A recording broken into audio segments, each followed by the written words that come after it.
রাসূলুল্লাহ সাল্লাল্লাহু আলাইহি ওয়াসাল্লাম মদিনায় 10 বছর থেকেছেন, প্রতি বছর কুরবানি করেছেন। এই মর্মে আব্দুল্লাহ বিন উমর রাদিয়াল্লাহু তাআলা আনহু থেকে বর্ণিত, তিনি বলেন আকামা রাসূলুল্লাহ সাল্লাল্লাহু আলাইহি ওয়াসাল্লাম বিল মাদিনাতি 10 সিনিন ইউদাহি। রাসূলুল্লাহ সাল্লাল্লাহু আলাইহি ওয়াসাল্লাম মদিনায় 10 বছর অবস্থান করেছেন হিজরত করে, আর প্রতি বছর কি করেছেন? কুরবানি করেছেন। হাদিসটি তিরমিজিতে রয়েছে এবং হাদিস হাসান। সুতরাং নবী সাল্লাল্লাহু আলাইহি ওয়াসাল্লাম যখন ছাড়েননি কোনো এক বছরেও, অথচ প্রথম দিকে অভাব ছিল তারপরেও ছাড়েননি, তাহলে কোরবানি করা হচ্ছে সুন্নাতে মুআক্কাদা। নবী করিম সাল্লাল্লাহু আলাইহি ওয়াসাল্লাম করেছেন, তুমি করো। সচ্ছলতা থাকলে, অভাব না থাকলে করো কোরবানি। আর কোরবানি ওয়াজিব না, কোরবানি ওয়াজিব নয়, ওয়াজিব যদি হইতো তাহলে বলতেন, ওয়াজিব যদি হইতো তাহলে বলতেন, কিন্তু নবী করিম সাল্লাল্লাহু আলাইহি ওয়াসাল্লাম কোরবানি করেছেন। ওয়াজিব নয় বলবো সেই জন্য তুমি ছেড়ে দেবে, যেমন আজকালকার মুসলমানরা অধিকাংশ, যেখানে সুন্নত বলেন দিল হালকা করে, না সুন্নত বললে হালকা হয়ে গেল, না এরকম না। নবী সাল্লাল্লাহু আলাইহি ওয়াসাল্লাম করেছেন, তুমি করো। নবী করেছেন, সাহাবীরা করেছেন, তুমি তাদের অনুসারী, তুমিও করো।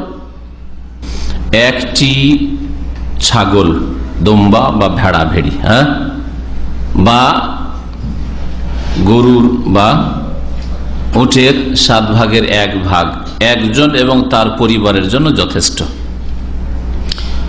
এই মর্মে তিরমিজিতে হাদিস রয়েছে, একটি হাদিস তা শোনাই। বলছেন সাহাবী আবু আইয়ুব আনসারী রাদিয়াল্লাহু তাআলা আনহু থেকে আতা বিন ইয়াসার, প্রখ্যাত তাবী, তিনি বর্ণনা করছেন যে আমি আবু আইয়ুব আনসারী রাদিয়াল্লাহু তাআলা আনহুকে জিজ্ঞেস করলাম, কাইফা কানাত যাহায়া আলা আহদি রাসূলিল্লাহ সাল্লাল্লাহু আলাইহি ওয়াসাল্লাম, রাসূলুল্লাহ সাল্লাল্লাহু আলাইহি ওয়াসাল্লামের জামানায় জীবদ্দশায় কুরবানি কেমন হইতো, কুরবানি কেমন হইতো। তিনি বললেন কানার রাজুল, আবু আইয়ুব আনসারী, যার বাড়িতে নবী করিম সাল্লাল্লাহু আলাইহি ওয়াসাল্লাম অতিথি হয়েছিলেন, কখন? হিজরত করে এসে।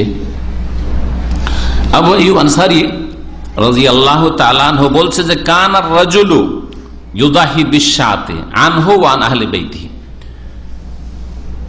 সাহাবীরা একজন একটা ছাগল বকরি জবাই করত নিজের পক্ষ থেকে আর নিজ পরিবারের পক্ষ থেকে, নিজের পক্ষ থেকে আর নিজ পরিবারের পক্ষ থেকে। তাহলে বোঝা গেল যে একটা বকরি শুধু, বা একটা খাসি, একটা দুম্বা, একটা ভেড়া ভেড়ি একজনের জন্য নয়, যে একজনের নামে হইতে হবে, কার নামে বলেন, ভুল কথা। আনহু ওয়া আন আহলি বাইতিহি, তার পক্ষ থেকে তার পরিবার, আর পরিবার আজকাল ফ্যামিলি মানে স্বামী স্ত্রী আর ছেলে মেয়েরা। তো ফায়াকুলুন ওয়া ইউতঈমুন, সাহাবায়ে কেরাম নিজেরাও খেতেন এবং অন্যদেরকে খাওয়াতেন।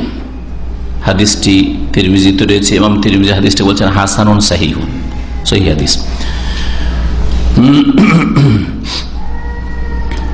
জাবের বিন আব্দুল্লাহ রাদিয়াল্লাহু তাআলা আনহু থেকে বর্ণিত, তিনি বলছেন শাহিদতু রাসূলুল্লাহ সাল্লাল্লাহু আলাইহি ওয়াসাল্লাম আল আযহা, নবী সাল্লাল্লাহু আলাইহি ওয়াসাল্লামের সাথে আমি কুরবানিতে উপস্থিত হইলাম, বিল মুসাল্লা, ঈদগাহে। ফালাম্মা কাযা খুতবাতাহু, যখন তিনি খুতবা সম্পন্ন করলেন, নাযালা মিন মিম্বারিহি, মিম্বার থেকে নামলেন। নবী করিম সাল্লাল্লাহু আলাইহি ওয়াসাল্লাম জবাই করলেন, বললেন বিসমিল্লাহি ওয়াল্লাহু আকবার, বিসমিল্লাহ বললেই পশু হালাল হয়, ওর সাথে সুন্নত হচ্ছে বলা আল্লাহু আকবার। বিসমিল্লাহ মানে আল্লাহর নাম উচ্চারণ করলেন। ওয়ালা তাকুলু মিম্মা লাম ইউযকার ইসমুল্লাহি আলাইহি, আল্লাহ কোরআনে কারীমে ইরশাদ করেছেন, তোমরা খেও না এমন পশু যার উপর আল্লাহর নাম উচ্চারণ করা হয়নি, ইসমুল্লাহ মানে বিসমিল্লাহ বলা হয়নি। তাহলে বিসমিল্লাহ বলা ফরজ হালাল করার জন্য। আর তার সাথে নবী করিম সাল্লাল্লাহু আলাইহি ওয়াসাল্লাম হাদিস দ্বারা প্রমাণিত তাকবীর পাঠ করা, বিসমিল্লাহ আল্লাহু আকবার। হাজা আন্নি, এটা আমার পক্ষ থেকে, ওয়া আম্মান লাম ইউযাহি মিন উম্মতি, আর আমার উম্মতের যারা কুরবানি করেনি বা করতে পারেনি তাদের পক্ষ থেকে। আল্লামা আলবানী রাহমাতুল্লাহ বলছেন হাদিসটা সহিহ।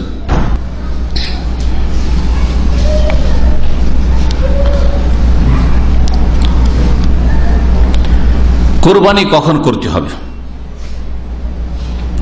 কুরবানি করার সময় কখন? গ্রামে হোক আর শহরে হোক, কুরবানি করতে হবে ঈদের সালাতের পরে, ঈদের নামাজের পরে। প্রত্যেক এলাকায় ঈদের নামাজ যখন হয়ে যাবে তারপরে কুরবানি করতে পারবে। প্রত্যেক দেশে নিজের ঈদুল আজহা পড়ে নিয়ে তারপরে কুরবানি করতে পারবেন, তার আগে কুরবানি করা চলবে না, গ্রামে হোক আর শহরে হোক। কখন কুরবানি করবে এই মর্মে শোনেন। কুরবানি ঈদের দিন ঈদের নামাজ পড়ে করবে, এটা শুরু কুরবানির। আর শেষ কুরবানির শেষ কখন? 13 তারিখ, হ্যাঁ না 12 তারিখ? জি 13 তারিখ দলিল বলে, হাদিস সহি হাদিস বলে যে 13 তারিখ পর্যন্ত কোরবানি চলবে। তাহলে কোরবানির দিন কয়দিন? 10 তারিখ, 11, 12, 13, 4 দিন কোরবানি চলবে। যদিও প্রথম দিন কোরবানি করা উত্তম, এতে কোনো সন্দেহ নেই। নবী করিম সাল্লাল্লাহু আলাইহি ওয়াসাল্লাম বিদায় হজে 100 কোরবানি করেছেন, ভাগ করেননি যে 25টা বা আজকে 50টা করেনি, বাকি 11, 12, 13 তারিখ দিয়ে পুরাকরি করেননি। 100টা কোরবানির 64, 65টা বা 66টা করলেন নিজে, আর তারপরে বাকিটা আলী রাদিয়াল্লাহু তাআলা বলেন তুমি বাকিটা করে দাও তরফ থেকে। একদিনেই করেছেন। তাহলে 10 তারিখ কোরবানি করা উত্তম এই হাদিস বলে, কিন্তু কোরবানি 13 তারিখ পর্যন্ত চলে। প্রথম দলিল যে কোরবানি ঈদের নামাজের আগে হবে না। বারা বিন আযিব রাদিয়াল্লাহু তাআলা বর্ণিত, যাহা খালে আবু বুরদা বলছে আমার মামা আবু বুরদা কুরবানি করে ফেলেছিল কাবলা সালাহ, ঈদের নামাজের আগেই। ফাকালা রাসূলুল্লাহ সাল্লাল্লাহু আলাইহি ওয়াসাল্লাম, রাসূলুল্লাহ সাল্লাল্লাহু আলাইহি ওয়াসাল্লাম বলে তিলকা শাতুল লাহমিন, এটা গোশতের বকরি, এটা গোশতের ছাগল, গোশত খাওয়া হইল, এটা কোরবানি হলো না।